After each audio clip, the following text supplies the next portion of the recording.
Hey, everybody, welcome back to the Fin Factor. I'm Paul. And I'm Aaron. And this is episode number 119. Not exactly the smoothest sounding number in the world, but here we are. Aaron, we just got done playing against the Arizona Coyotes twice. Actually, there was a team prior to this one that we played that we didn't get a chance to talk about. That was a game against the Wild.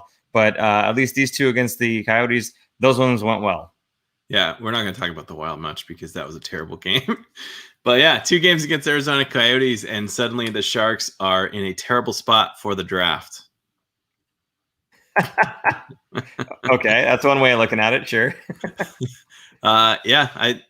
Good wins. They were good. There you go. The more you know. Good wins. I mean, let's go back to the Wild first because you have a little something here to talk about the Wild because it was a very bad game. The Sharks looked terrible all around. In fact, I think let me look back at the goals. It's been a while. All the goals for the Sharks came in the third period when it was already 4-0. So the game was pretty much settled, and they did not look good. And Coach Bugner was not happy about this afterwards, was he? No, not at all. In fact, we're going to go ahead and just roll this clip and kind of give everybody an idea of how Bob Bugner felt about the team. So go right ahead. You know, we talk a lot about team culture. How has that been, I guess, tested by this losing streak? Well, sure, tested. I mean, and that's when you find out a lot about people during times like this, and you know, to get to the good times, and you know, sometimes you gotta go through things like we're going through right now, and you know, we know that, you know, it's not only important these games we have remaining, but you know, our off season and what this team looks like in September, October when we come back, and you know, and that's that work gets done right now. So hopefully it tests guys and you know, they come out of it and show their true colors, and the guys that don't just won't be here next year. So it's pretty simple. You know, that's how we're treating this moving forward. Wow. They just won't be here next year. Holy smokes. Those are words. First of all, them Fighting's words, first of all. And then secondly, that's usually the words that you would hear from a GM, somebody who's got contract power and trade power. You're hearing it from Coach Bob Bugner. That's quite the statement. Yeah, but Bugner is hand in hand with Wilson. I think they make decisions together. It's not one or the other, really. I mean, obviously not just Bugner. But yeah, those are some powerful words. And mind you, this was after the 8th game in an 8-game losing streak where the Sharks looked absolutely lifeless. I mean, you can kind of go back to the trade deadline, kind of right before the trade deadline. And then right after that full week afterwards, everyone would just seem like they did not want to be there, almost like they were disappointed that they weren't traded to a contender. And they kind of have to are forced to finish out the season and they just don't want to. So, I think it's a frustration, kind of the comment from him is a frustration a little bit, but also kind of a kick in the rear because he knows the players are going to hear that. And I'm sure he told them that in the locker room as well. So it's not like it's the first time they've are hearing that. But he's absolutely right. I mean, these guys now they're not playing to be on a contender because the trade deadline's over. Now they're playing for their jobs next season. They need to, for the rookies, play for a spot. For some of the guys like Timo Meier, who's getting demoted to the 4th line, needs to play for a spot. So nothing's safe. I think it was a good kick in the rear, obviously, because it worked, right? Okay. As a team, yes. If we're just talking about Timo, no. I'm not talking about Timo. I'm talking about the team. Okay, definitely sure. Not talking about Timo. Well, when you go from losing 6-3, and then the next game you play a bunch of rookies, and you have your rookie goaltender in net, and you end up winning that game by a score of 6-4. I would agree with you. I'd say that one worked. So good on Coach Bob Bugner rallying the troops, motivating the troops, letting them know that they're playing for their jobs, as you said. So I guess, you know, not much else really to harp on about the Wild game there. It just wasn't a very good game for the Sharks. So they move on. They move on to the Arizona Coyotes, and again they go up 4-0 in this game. And right away we're thinking, cool, we're just going to coast right through the rest of this game. They're up by 4 goals. They got the message, and then it kind of starts to fall apart, doesn't it, Aaron? Yeah. Arizona comes back. I mean, mind you, Arizona is in the fight for a playoff spot. They're kind of going back and forth with St. Louis for that 4th spot in the West. So they're going to fight hard. They're not going to stop. And here's a good example of a team that will play a full 60-minute game. Granted, they're not always going to win every game, but they're playing a full 60-minute. You can't take your foot off the gas. You can't relax for a minute, and that's kind of what the Sharks did. And let me look back at this score too, because they were up 4-0, and they came back and they didn't tie it. They were down 4-3. Then the Sharks went up 5-3, and then they scored again to make it 5-4, and then the empty netter sealed it finally. So the Arizona was never really out of this game, even despite being down 4 goals right away. So the Sharks just still learning how to play a full 60-minute game. Can't seem to do it, and even though we're towards the end of the season here. So it's kind of, I mean, I don't want to say it's disappointing because I don't really want them to win too many more games just to kind of get a better, like I said earlier, draft position. But it's kind of sad that they can't close out a game and have like a really good, solid all-around game ever. It's disappointing. To be fair, this was a game where they were playing a lot of rookies, a lot of new guys to the system, a lot of new guys to the speed of the NHL, a lot of new guys to their line mates. Yeah. So that's, and I'm making excuses, I know, but this is a different team in these last 2 games than say the game before. The game before these last 2, you would think that this is a team that's played more so together. LeBanc was in there. Timo was playing maybe on the line he was supposed to. The guys were with the teammates that they were supposed to be playing with and that they've been playing with all season long so far. But what does that tell you, that the rookies come in and they win 2 games in a row? Exactly. But that's kind of like, that's kind of the crazy thing, right? Is that these guys came in not playing with, guys that they had been familiar with all season long. And they came in and played for their jobs, like you just talked about. And, a lot of that comes down to, a lot of the scoring maybe doesn't necessarily come down to the rookies per se, but Gregor got a goal, Barabanov got a goal. They were stepping up and they were playing well. So, I think these guys see the opportunity in front of them and they're taking it by the horns here and they're really running with it. So, good on them. And not to count out, of course, another rookie, Koshinash.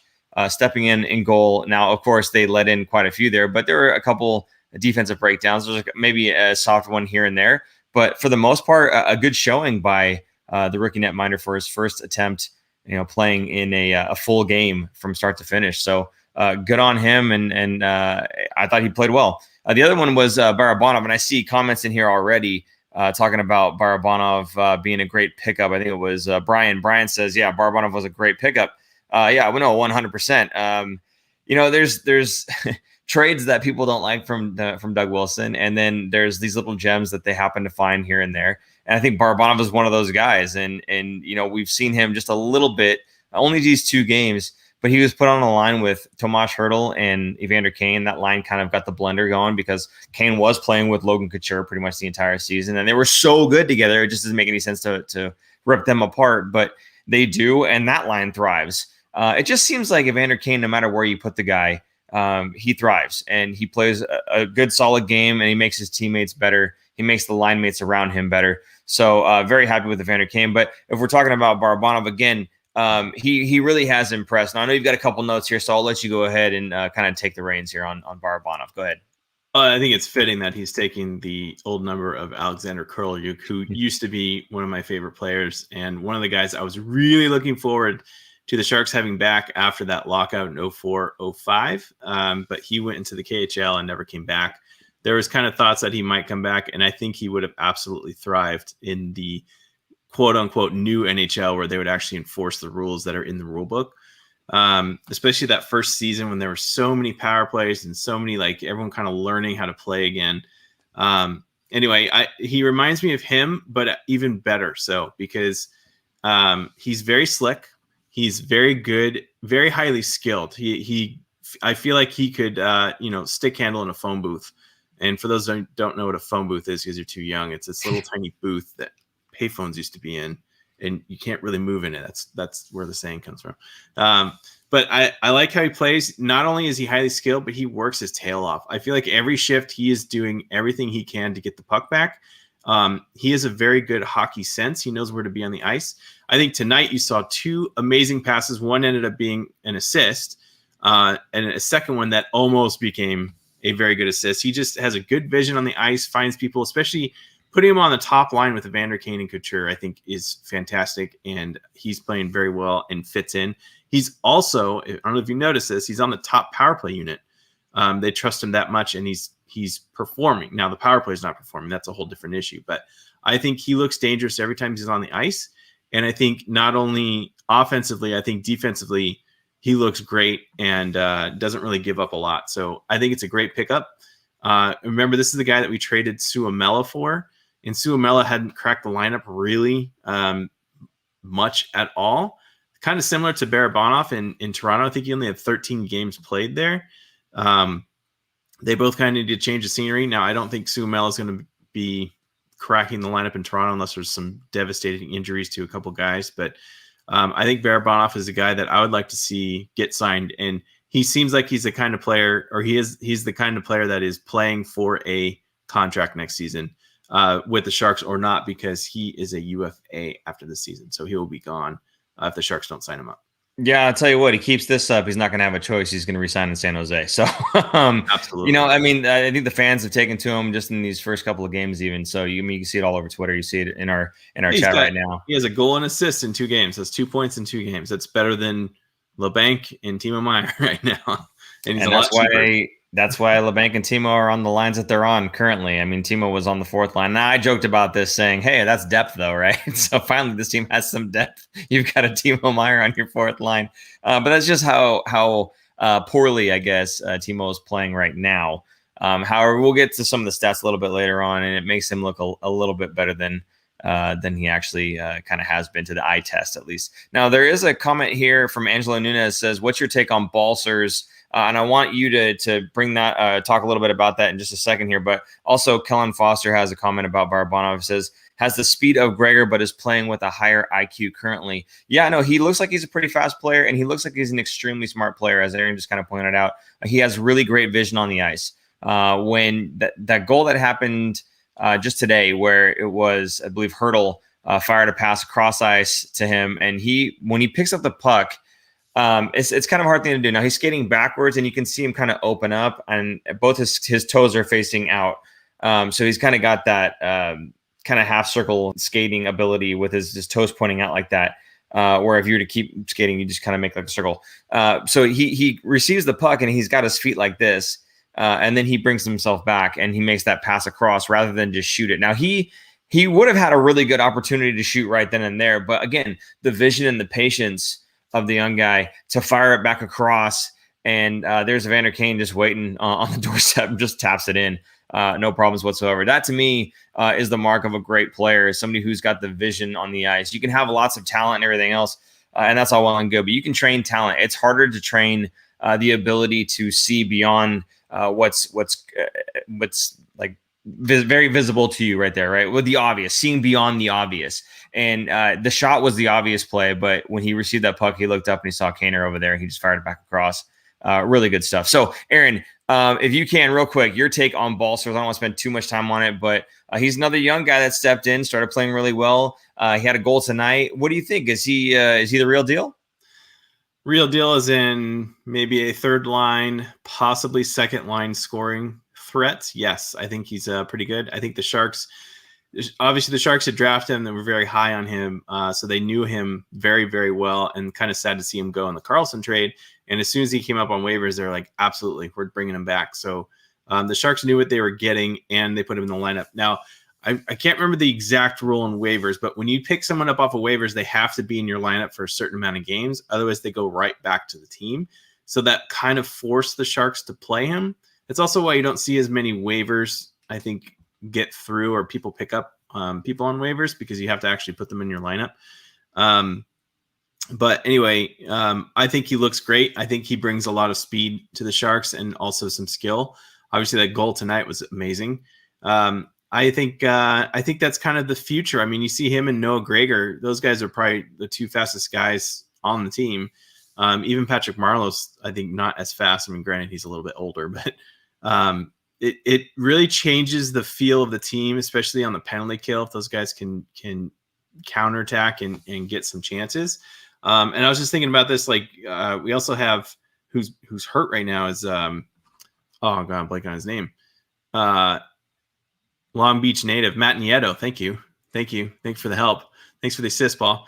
Matt Nieto, who's been out. Imagine him on the penalty kill with one of these two guys. That could be pretty deadly next season. And that's assuming that Nieto's back, and that's assuming that all these guys are still here and not taken in the Seattle draft. And that was a conversation I actually had with Curtis. The tweet I had with Curtis today is he was saying how Matt Nieto might be signed next year. And I said, well, yeah, because the Sharks need some guys for the Seattle draft. They still are not eligible. They don't have enough guys that are eligible to be taken in the draft. Mm-hmm. So some guys are going to have to get signed to some extensions. I wouldn't be surprised if he's one of them. Very good. Also, Jack Frost here chiming in on Barabanov. He says, I feel like Barabanov will be similar to Joachim Ryan's situation where he gels for one season and really can't get that back in the next seasons. Gosh, let's hope not. The Sharks could really use a diamond in the rough win right now. So I don't know. We'll see. Aaron, do you think he's a one and done? I don't know, man. I think Barabanov looks like a solid second line guy. He's playing on the top line, but I think that's just because the Sharks' depth is just not quite there. I think on a good team, he would be a good second liner. So I'm pretty happy with him, and I'm sure we could sign him for fairly cheap going into next season. Now, he's a guy that played in the KHL for a number of years, so he's been playing against good competition. To me, the KHL is probably second best league next to the NHL. I think it's better than the AHL.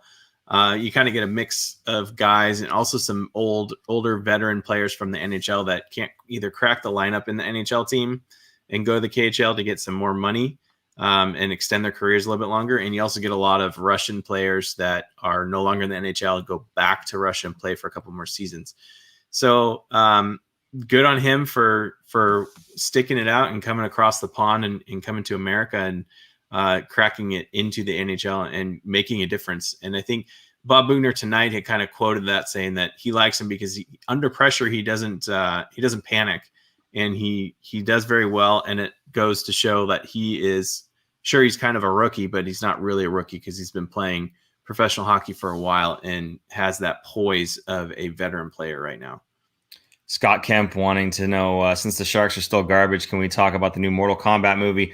Scott, when we have the Combat Corner, that'll be the new show that Aaron and I do, the Combat Corner. We'll go ahead and talk about that. But for right now, we're going to go ahead and finish up with the Sharks against the Coyotes part 2. Tonight's game, Aaron, look, now you've got some pictures that you want to show. So we'll go ahead and open up with these pictures because you thought this was pretty funny. Guys, in the chat right now, first of all, if you've got friends that you might want to this is going to be kind of fun. So if you got any friends that are not watching the stream right now, retweet us or share us or whatever else, get them in the chat right now because Aaron's about to do a little fun thing with pictures here. So pay attention, everybody. Here we go. I thought this was interesting because the Sharks lineup was so changed around with players playing on different lines. I thought it'd be interesting to see what the salaries look like without the names on what line and see how it's spread out. So go ahead and put this up on the screen, Jay. Now, can you figure out, I think some of these salaries you kind of know offhand, but can you figure out who is where on this? Like the first line. Who's on the first line here? Are you asking me or are you asking the chat? You. Yeah, I'm asking you. Well, definitely the middle one there is Couture, right? Yep. And then it's too hard to tell, really. Obviously, you knew what the lineups were tonight if you watched the game and you saw who was playing there. But by looking at the dollar amounts, no, you wouldn't know. Just looking at this, look at the third line has a $4.5 million player. The third line. The fourth line has a $6 million player. Then our defensive pairings, the third pairing has a $7 million player. And then our goaltender, the backup, $5.7 million. Okay, tonight's backup, yes, of course. Sometimes he's going to take a night off. No. Jones has had a couple nights off now. That game against Minnesota was horrendous. I think he is in the doghouse for good. I don't think he's going to be getting many starts. I think it's flipped where Koshinash is going to get more of the starts, and Jones is going to be relieving him for the games versus the other way around because Jones hasn't gotten a minute of time since that first period in Minnesota. And those goals, I was going to talk about this earlier, those goals were bad. That first goal in the first 30 seconds of the game, glove side, short side, and not screened, wide open, and he just flubbed it. Like, are you kidding me? That right there, you could tell his body language was off in that game. I think that has nothing to do with why Koshinash is starting. I think Koshinash is starting because they're playing all their rookies right now. Nope. You honestly believe that Koshinash has taken over as the number one goaltender? Absolutely. When Jones and Dubnyk were playing, they were kind of going back and forth. Mm-hmm. When it wasn't even back to back, they would kind of go back and forth unless a goalie won. Now, wouldn't you think that they would have started Jones on Monday's game since he was rested after playing one period in the Minnesota Wild game? That's what should have happened if Jones was the starter. I think Jones is no longer the starter. I think Bob Boughner he still thinks in his mind that there's a chance that they can make playoffs, especially with winning 2 games now against the team that they're chasing. No, he doesn't. Dude, have you listened to any of the press conferences? Yeah, I think he still believes that there's a chance, and he's going to try and motivate his team to try and win out as many games as possible. Okay, I think he's pretty well figured out, because he said it a bunch of times. That this is the situation we put ourselves in, and I mean that there's not much decoding to go on there. They're basically saying we're probably not making playoffs here. The only way we make playoffs is by a miracle, and we're in a situation where we're allowing the young guys to play. These are words from his mouth. So, I mean, for me, I think that you're going to see these young guys in the lineup regardless. I don't think that it's because Jones is becoming the number 2. It's because they're going to play Koshinash to give him as many looks as they can before next season. In fact, they're going to give Melnichuk some starts as well. Not because he's going to be all of a sudden magically the number 1 overnight. It's just because they want to give him some starts. That's how I see it, and that's what I'm hearing from the coach. So obviously, I think we see it very differently. That's fine, but Jones looks very number 2 right now. Okay. Anthony Sanchez says, playoffs, here we come. I don't think so. No. But, I appreciate your enthusiasm. Speaking of enthusiasm, how about Jack Frost? I love Ferraro. Who doesn't? Get in line. And then Super Crab G2K. Now, I can't tell by the picture. Is that Sean Guth, or is that Sean? Put in there if your name is Sean, because Super Crab G2K is something from my past that only a few people know about. So I'm very interested in who this is. I can't see the picture. Anyway, okay. Pictures with lineups with names. Sorry, the lineup with the names. So do you want to go ahead and do that one now? No, we already talked about it. I mean, you did the salaries. Did you do the names too? Sure. You want to see the names? Here's the names. So show the names. Here we go. All right, here's the lineups. Boom. Balsers and Leonard on either side of Couture. They were the guys making less than $1 million. Yeah. Barabanov playing alongside Hurdle and Kane. Ooh, that line's been hot. Yeah. And then Gregor True playing alongside LeBanc. LeBanc should have been higher, but he's not playing well. And then Marlowe centering for Blickfeld and Timo. And obviously Timo should be playing up higher in the lineup, but just not getting it done.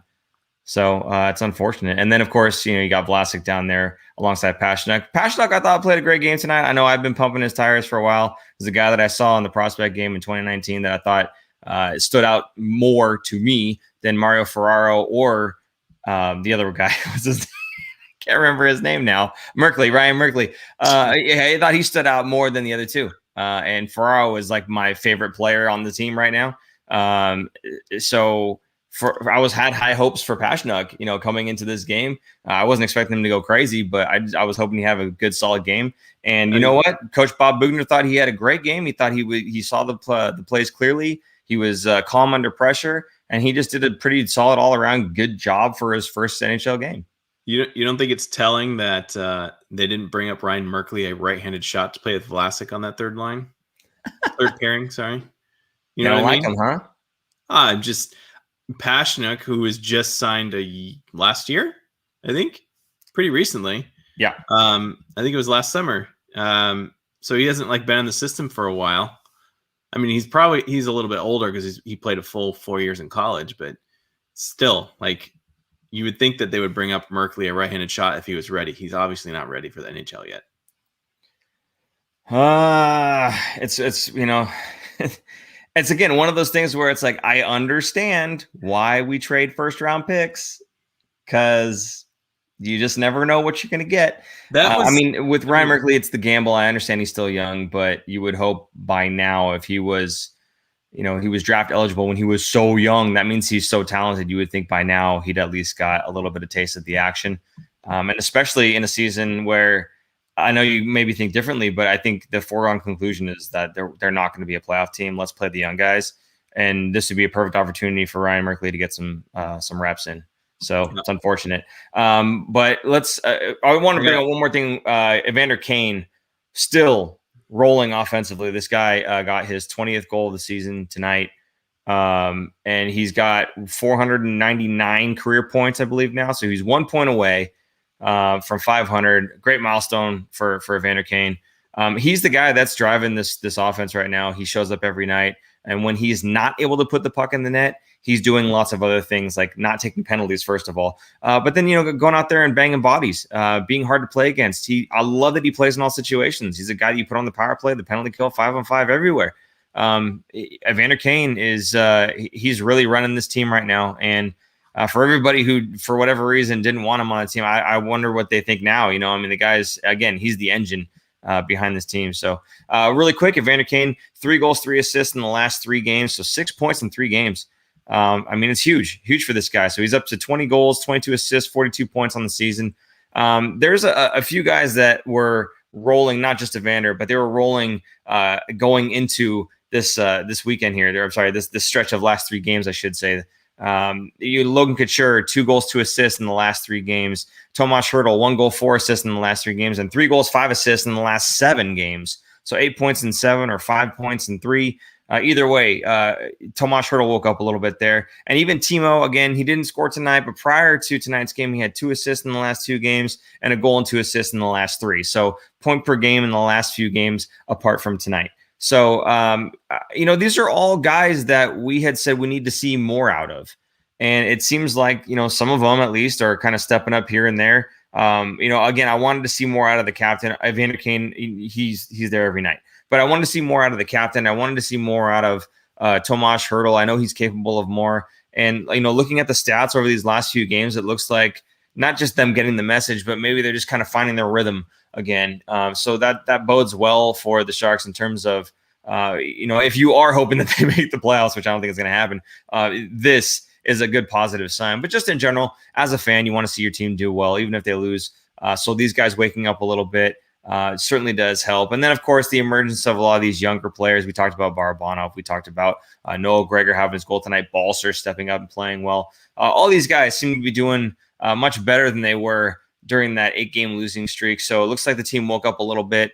And we'll have to see where that may or may not take us. Now, I do want to take this time to say one more thing about Evander Kane. I just want to brag just a little bit, okay? I know I never do this. I just never do it, so I'm going to do it now. You do recall, like, seasons ago, where the main thing that I harped on was I just wish Evander Kane would stop getting in the penalty box. He'd be much more effective out there on the ice, scoring goals. And he's cleaned up his game a lot. He has cleaned up his game a lot since the beginning of the season. He doesn't take very many penalties anymore. It's few and far between when he does. And he's leading the team in goals. He's leading the team in points. I think he's even leading the team in assists. He's a leader on the stat sheet right now. And a lot of it stems from the fact that he's on the ice and able to play, as opposed to taking these ticky-tack penalties and being up in the box. So, pat myself on the back a little bit right there. But yeah, no, I think, again, it's just great seeing him out there doing the things that I think he excels at and makes him a better player. Not trying to necessarily always get under the other team's skin, but, beat him on the scoreboard. And I think he's doing just that. Yeah. And I'm wondering if he doesn't want to be in San Jose anymore and is playing to get onto another team, because maybe he's originally from Vancouver. So what city is close to Vancouver that is coming into the league? Anyone? Yes. Seattle. Yes. Maybe he wants to get exposed and go to the team. Maybe he wants to get traded in the offseason or during the draft. Maybe he wants to go to a contender because he hasn't had that many playoff appearances. And he is the kind of player that's built for the playoffs. Now, I think what was it? The last cup run that the Sharks had 2 years ago. I don't think he did much during that, if I remember correctly offhand. I think people are kind of like, what happened to him? He disappeared.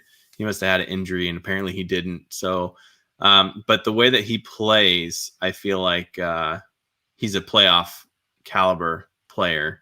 What do you love? I'm sorry. I'm just seeing the comments. That's why I'm laughing. Anthony Sanchez, Aaron, no, with an exclamation point. Angela Nunez, no, with 4 O's.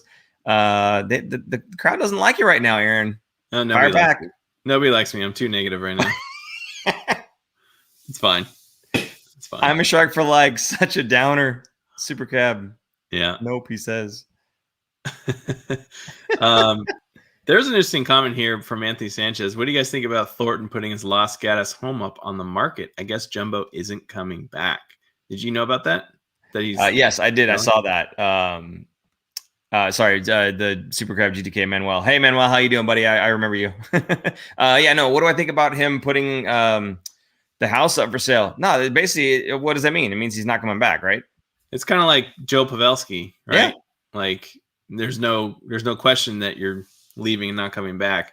I mean, I think everyone kind of thought that Thornton was going to play for a year in Toronto and come back and maybe play as a Shark or retire as a Shark. But mind you, his wife is from Switzerland. I got that right? She's from Switzerland. Yeah. Oh, there you go. $9.5 million. Look at that thing. That's ridiculous. Yeah. But anyway, to me, like, I feel like he doesn't have the roots here. Like Patrick Marleau, his wife is from San Jose or from Los Gatos. So they're not going to go anywhere even after he's done playing. They're going to stay here. Even when they went to Toronto, I think they didn't sell their house here. They lived in a house in Toronto and then came back to their own house. So there's just some players that will never leave here. Now, $9.5 million, that's a chunk of change. That's a big house, a chunk of change. The market's hot in this area. I don't kind of blame him for selling something. Maybe he doesn't need something as big if he was ever to come back. But yeah, I don't know. His nickname is Jumbo. Of course he needs a big house. Come on. But I honestly, after he retires, which could be next season, I bet they move to Switzerland because I know in the summers they'd spend all summers there. So that's why I think he is selling the house, because he's probably not even going to live in the US or Canada or anything after he retires. Yeah. You're talking about, retirement, players leaving, players getting traded, players going to Seattle. The chat is talking about you. It says Angelo Nunez, trade Aaron. Noah Claxton says, I like Aaron. Noah, you're in the minority there, it seems. Keep reading. Jack Frost says negative Nancy. I don't know what Angelo Nunez is saying. Ooh, Paul, but okay. Trade Aaron. I'm weak. I don't know why he's saying I'm weak, but okay. Trade Aaron for a first. I don't know if you get a first. I would take it. Trade Aaron for Marshall. No. Jim Paul, we need to pull the trigger. No, that's not happening, boys. Not happening. Aaron can go start the Kraken factor. Nice. Anyway, no, I think we're beating Aaron up enough now. Okay, Aaron, you've got some news about this whole TV deal. Guys, first of all, in the chat here, actually, do you want to do the roll call? Sure, let's do roll call. Okay, what should we say for roll call, Aaron? Tell us where you're watching, and I don't know, is Evander Kane going to the Kraken? Is Evander Kane going to the Kraken? Right, okay. Aaron for Braun, Lundy says, of course, there's our Braun comment for the day. There we go. Thanks, Lundy. All right, roll call. Tell us where you're watching from and if Evander Kane is going to go to the Seattle Kraken. Cool. Okay, now let's talk this TV deal with TNT. Now, something rubbed you the wrong way immediately about this. I've got a little bit of an explanation for it. I'm not defending it, but I can understand maybe why. But go ahead, fire away. All right, I'm gonna try and explain this. You can go and throw the tweet up, Jay, here that I tweeted out here. So, a couple of things wrong with this tweet. TNT just bought the rights and announced that they are going to be having the NHL on there. So they Google a picture of Edmonton Oilers captain and find Andrew Ference, who retired in 2016. And put him on here. Not Connor McDavid. They don't even know who Connor McDavid is. It's like, come on, man. This is ridiculous. It's a slap in the face of NHL. It's very disrespectful that nobody at TNT could have done their homework and done a quick Google search. Anyway, on top of that, they put out this tweet with asking Shaq. So Shaq is kind of I want to say he's like the village idiot on the TNT show for NBA, the post game show. So I think they did this on purpose because they knew he wouldn't know the answer. And they asked him if he could name 3 NHL teams. He named what did he say? The first one wasn't even the LA Kings. He said the California Kings. And then someone corrected him and said LA. And then he said, gosh, I can't even remember the other one. Someone said Chicago for him, and then he figured out Blackhawks. Barely got Blackhawks at the end. So it's ridiculous. And then they tweet it out and think it's funny. Now, to me, that's just like, it's like the NBA is like the big brother and NHL is this little brother that finally gets invited to the big boy table and they're just making fun of him in front of all their friends. That's what I feel like it was like, if that makes sense. I didn't like it. It rubbed me the wrong way. I think it's ridiculous because the NHL always gets just put down by all the other big sports and all the other people because they're always like, oh, nobody watches hockey. I guess it's just silly. Nobody wants to talk hockey. It's the same thing. Like everyone gets mad about KMBR and all the sports radio stuff around here because they never talk Sharks hockey. Sharks are in the NHL finals and they barely even crack into them. And they're talking about football in the off season, which is like months and months away from anything. So I just that's partially why we started this show, is because nobody's talking about the Sharks, right? Like we were frustrated. We were like, this is ridiculous. So we're going to start our own show. We're going to start and get a community going. And that's exactly what we did. So anyway, there's my rant. Thanks for tuning in.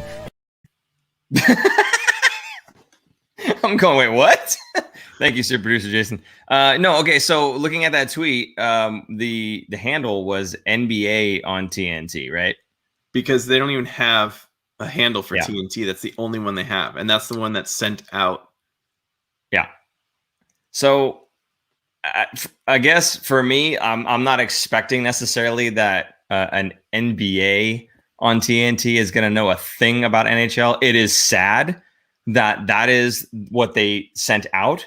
And it's sad that they don't have an NHL on TNT now, or something that's supposed to be NHL related, because it says NBA and you're tweeting out hockey stuff. I mean, the thing that made me mad is that it was it's TNT show, and they just announced this big news and then make fun of it. They're making fun of their own network for getting a sport that they don't even care about. Yeah. No, it's sad. It's really sad. The funny thing is, if you're going to put that little time and effort into it, why bother going after it in the first place, right? You can only make yourself look bad when you're putting up Andrew Ference and Ovechkin, as opposed to a player that's not retired. Anybody else on the Edmonton Oilers, doesn't have to be Connor McDavid, could have been anybody else, but somebody who's current would have been better than Andrew Ference. So yeah, I don't know if that's the level of effort that they're going to put into, hockey.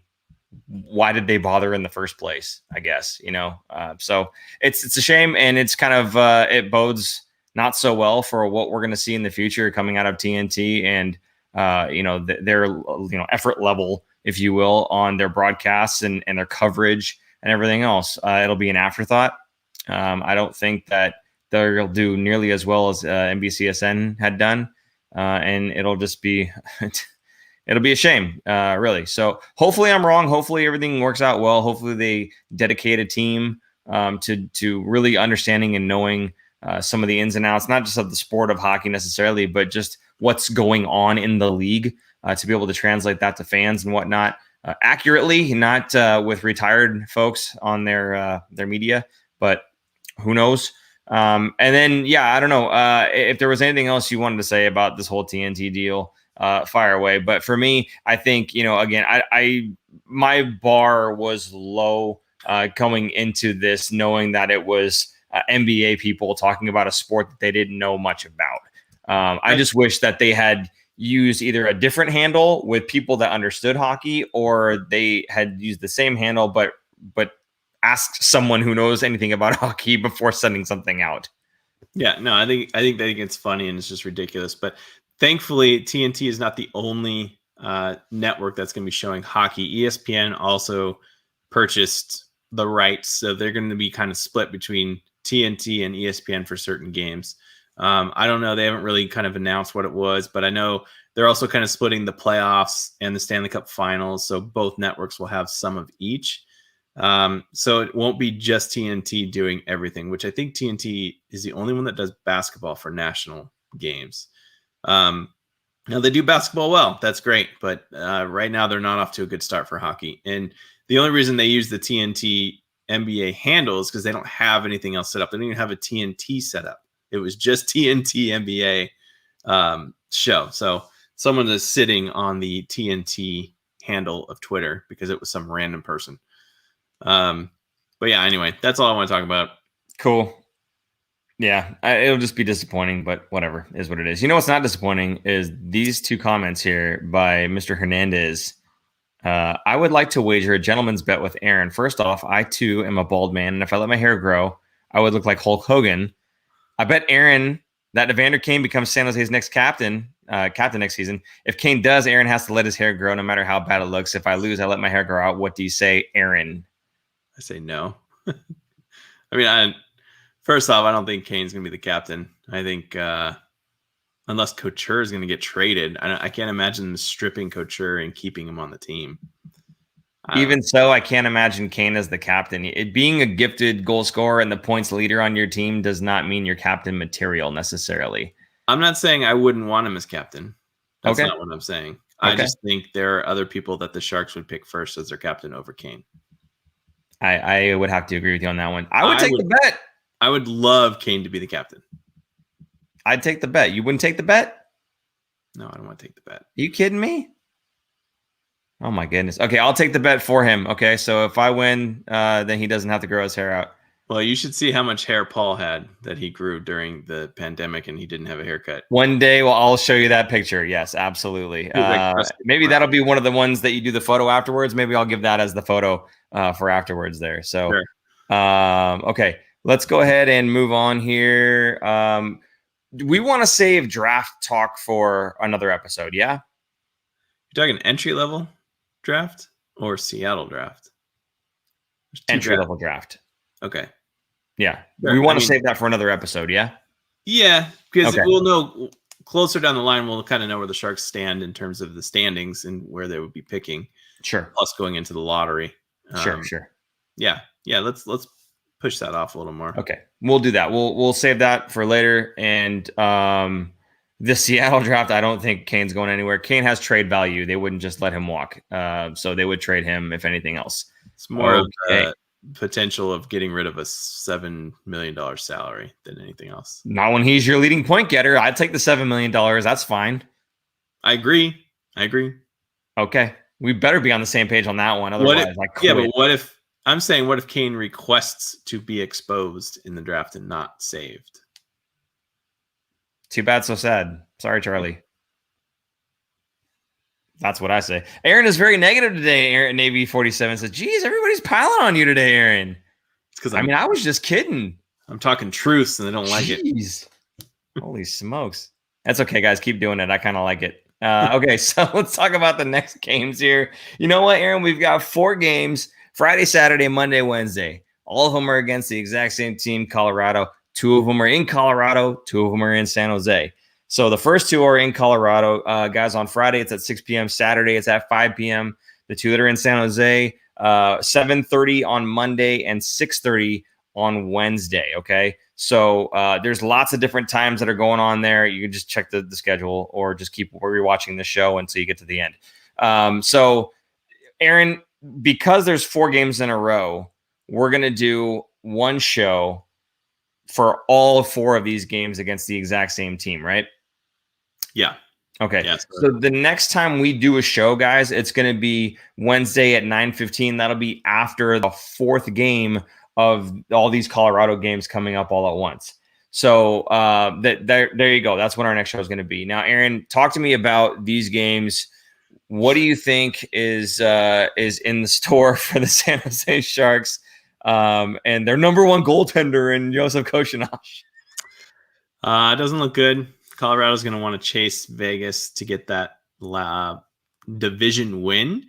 Mikko Rantanen's been out. He's been their top goal scorer. He's been the top goal scorer in the entire West, the division. He was out with COVID, and he might be back by Friday. Not that he got COVID. I think it was just the tracing thing. But still, he's been out for a while for a couple games. So he's probably going to get his feet wet against the Sharks and dominate. Jeez, man. Come on. Anyway, you going to read that comment? Yeah, no, I'm reading. Okay, for the people on the podcast, the reason there was a lull there is because super producer Jason put Scott Kemp's message on screen.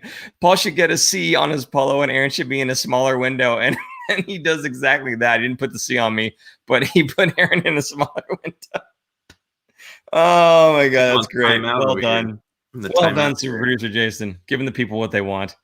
Okay, sorry, Aaron. Continue. What are we looking for out of this Colorado series? Go ahead. What are we looking for? We're looking for the Sharks to play hard against a team that is going to be outmatching them on practically every single line. It's going to be a tough game. It's going to be 2 tough games in Colorado with the altitude, and then coming back to San Jose to finish them out. Now, Colorado could also kind of rest some guys. They're getting towards the end of the season, so maybe after the first 2 games in Colorado, they rest some guys or play their backup. Actually, their backup is Dubnyk now, so we'll be playing against Dubnyk in at least one of these games, I imagine. And Grubauer, actually, he's been out, so Dubnyk's kind of become the starter for Colorado. But I think Dubnyk, he might have been back by now. I can't remember. Grubauer. Did I say Grubauer or Dubnyk? I can't even remember. Anyway, there are going to be 4 very tough games, and I have a feeling next Wednesday's show is going to be a rough show. What do you think? I can't even pay attention because his comments are too funny. Nick says, "Little Aaron." He also says, "How can we take this seriously right now?" You're not really supposed to take it seriously. It's all in good fun. It's good family fun, man. Just silly stuff like this. Here's a good comment from Anthony. Do the Sharks dress Blickfield against the Avs? If they do, I expect the Avs to go after him. That's a good question. He's been in the lineup. I bet he gets in the lineup for one of those games. I don't know if they're going to go after him because he didn't exactly hurt. Who did he hit? McKinnon. It was McKinnon, yeah. Yeah. Oh, he did hurt him, but he didn't. I don't think McKinnon missed time for it. And he got suspended for it. They got in a fight. I don't know. I think it's kind of water on the bridge unless he throws another big hit. Then I think they will go absolutely crazy and go after him. So, yeah.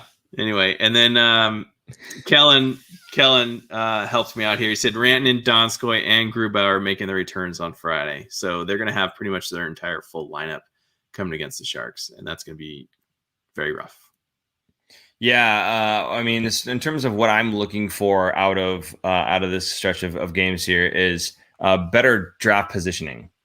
I think is what I'm looking for. I mean, realistically, look, it's the Colorado Avalanche. Okay, they are a powerhouse team, and the Sharks are now a team that has got Timo Meier playing on the 4th line, and is injecting guys that have collectively, as many NHL games as Timo Meier has this season. So, I mean, I don't expect them to go out there and just start winning games, right? I expect that. Maybe we'll do well against Arizona. Maybe these next 2 games against Arizona will kind of shock everybody and win them out. Who knows?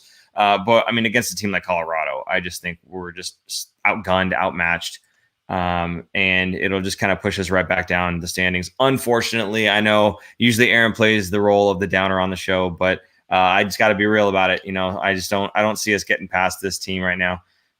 So I would like to see, again, for me at this point in the season, I think it's the same thing that the coaching staff wants to see. They want to see effort. They want to see good playmaking abilities, good vision on the ice, not making mental mistakes, that kind of stuff. When you're just kind of giving the other team the win, when you're beating yourself, that's what nobody wants to see. I would much rather have the Avs just be better than us, but we played a solid game. If that's the case, I'm happy, at least with where the Sharks are right now in the standings or in the season. So that's kind of what I'm looking for out of this stretch of games is really just positive effort and development for the younger guys, and all that stuff. Points, I think, are out of the question. So that's I'm not going to get my hopes up on this game here. So there you go. Super Producer Jason saying brotherly love. I guess. Thank you for that. You had something to say there, Aaron? Nick had a comment. How many points can we expect after these 4? What's a win for us? I think if they won 1 out of the 3, and like you said, they don't play terribly and just give the game away. Like they play hard and make it a game, because you never know in hockey. I mean, the Sharks, watch this. We're talking about this, and the Sharks are going to sweep them in 4 games. It could happen. I'm not saying it will, but it could. It's not completely out of the question. I don't want them to. You know, actually, an interesting comment, and the broadcasters actually brought this up, not this game, but the previous one, was what if the Blues all of a sudden, Minnesota, I'm sorry. What if Minnesota all of a sudden stays on this roll and they take over on the number 1 spot, and then you've got in round 1, the Wild against anybody else, say the Sharks happen to sneak in, Wild Sharks, whatever. And then the 2 versus 3 is Vegas against Colorado. I mean, that would knock out one of the powerhouses right there. That would be insane. That would be absolutely nuts. And then everyone would complain about how the playoffs are terrible and the format's bad, blah, blah, blah. Yeah. But it's a COVID year. You never know what's going to happen. I mean, what happens if Vegas right now is just dominating? What happens if COVID hits them again, right? COVID happens like how Vancouver got it real bad. What if that happened to Vegas and they got, all of a sudden they can't play the rest of their games, and then the other teams catch up to them, or they are playing half their guys and they're just terrible? Could happen. You never know. There's still a couple weeks left here. I'm not saying it's going to happen, because like Anthony Sanchez here, Paul, LOL, Sharks making playoffs. No, I'm not saying it's going to happen. I'm saying it could, by accident. It could happen. No, mathematically, they're still there. I'm not saying hope for it. I'm not saying try to keep the faith and root for it. I'm just saying it might accidentally happen. So there you go with that one.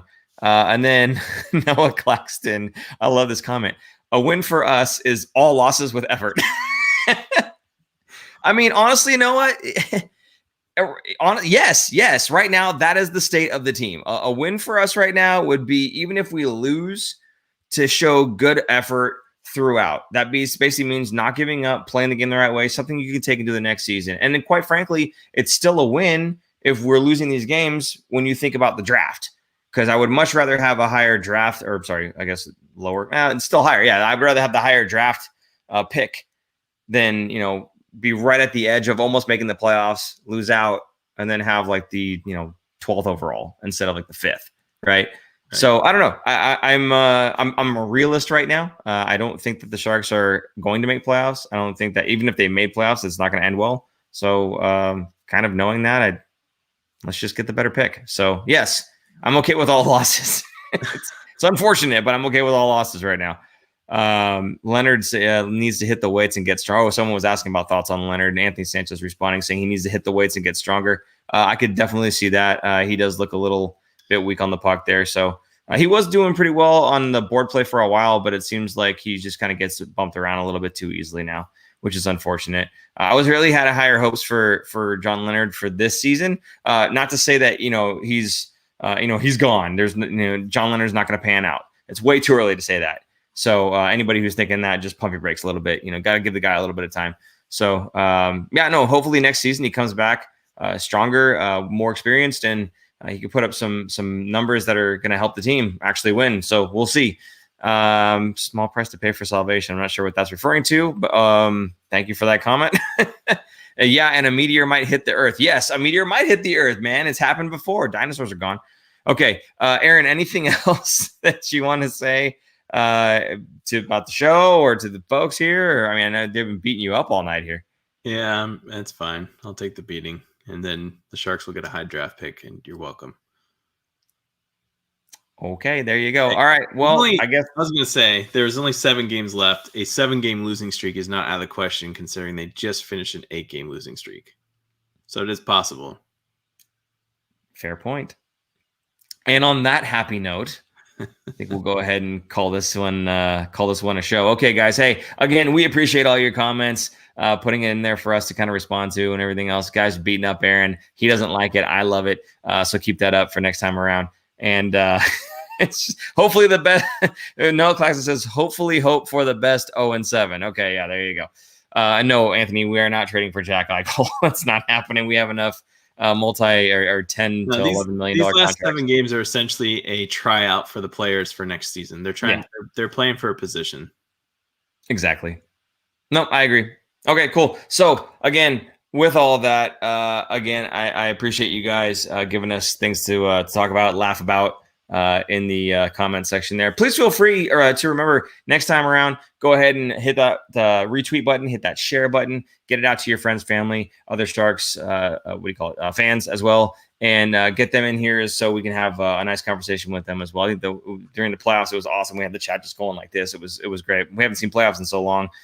So that's brought me right back down. I just made myself sad. That's a shame. Okay, anyway, we will see you guys. Actually, let me do it this way. I'm Paul, and for super producer Jason, I'm Aaron. There you go. Yes. Get on with it. Oh, it's been a night, boys. We will see you next week at 9:15. Wednesday, 9:15. Bye-bye. Bye. Thanks for tuning in. If you like this episode, check out our other content, especially interviews. You can interact with us directly through social media at The Fin Factor and on Instagram at Fin Factor. And don't forget to join our live streams on YouTube. Visit our website at thefinfactor.com, where you'll find all of our episodes as videos or podcasts. You'll also find our exclusive merchandise to help support our show.